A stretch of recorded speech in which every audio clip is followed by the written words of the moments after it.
Americans. Jan lives in Evanston with her husband, Robert Creamer, their golden retrievers. The information I didn't know about you, Jan.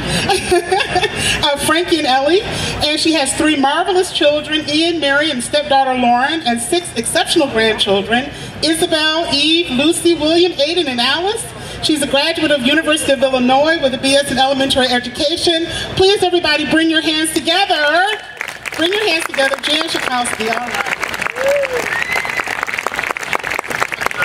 Thank you so much for that great introduction. I really appreciate it. It is such an amazing opportunity to be here with you today, here in Winnetka. This is my district. I got Winnetka after the redistricting, so I appreciate seeing all of you who are from Winnetka.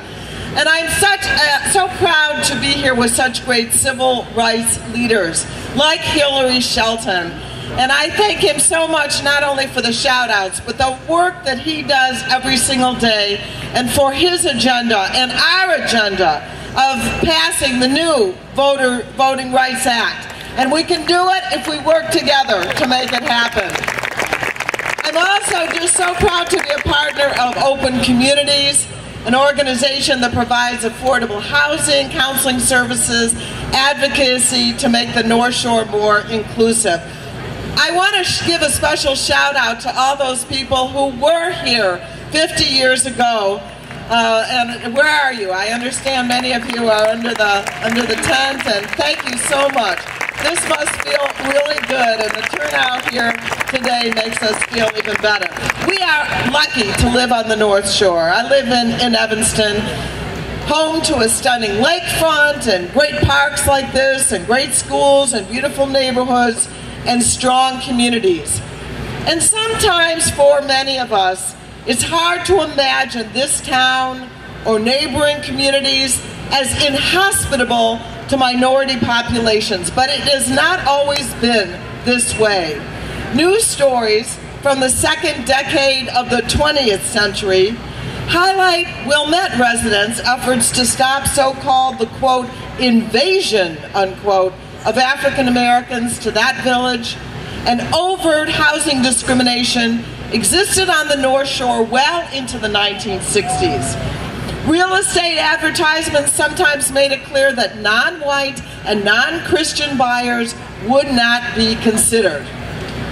So when Dr. Martin Luther King first visited the North Shore in 1958 to discuss issues of integration, he actually slept in the basement of my synagogue, Beth Emmet, because hotels in the area were not open to African Americans.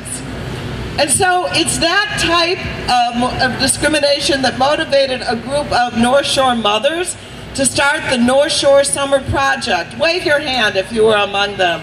Rudy, I saw you before. The North Shore Summer Project in the 1960s. These women were motivated solely out of altruistic intent.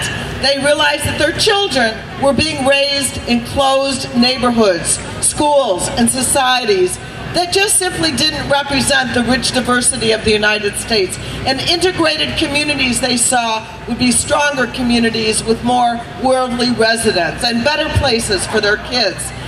So the North Shore Summer Project challenged those who refused housing to Jews and African Americans to open up. Their movement grew to include more than 40 religious, civic, and human rights organizations, and those efforts eventually drew attention and support to the national civil rights movement. So 50 years this summer, you know, the North Shore Summer Project invited Dr. King to speak right here on the Village Green. It's kind of today hallowed ground. His address attracted 10,000 people that day, and his message was so clear and resonates for us today, that housing discrimination must end, and we have to break down barriers to immigration. Hillary talked a bit about the common goal of eliminating housing discriminations and the collaboration among organizations across the nation that ended in the Fair Housing Act of 1968.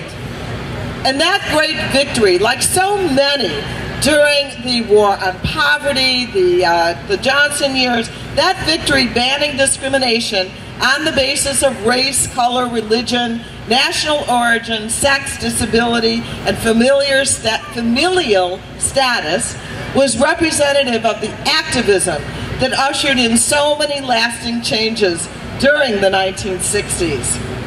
But our community was far ahead of most of the rest of the country in pushing for racial, religious, and ethnic inclusion. Unfortunately, recent events, including the one in Charleston and elsewhere, demonstrate how much work we have left to do. And the tragic deaths of 9 African Americans at the Mother Emanuel AME Church led to the removal of the Confederate battle flag in front of the South Carolina State House.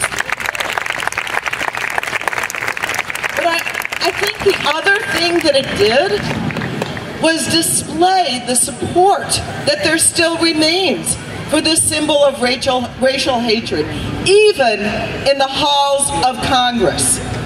Because earlier this month, the appropriations bill to fund the Interior Department and our national parks was pulled by Speaker Boehner. Why? Because 100 Republicans said that they would oppose it if language banning the Confederate battle flag from national cemeteries was kept in the bill. This is now 2015. So it is clear, though, that while racial discrimination may be better hidden or even unintentional today, it exists all over the country.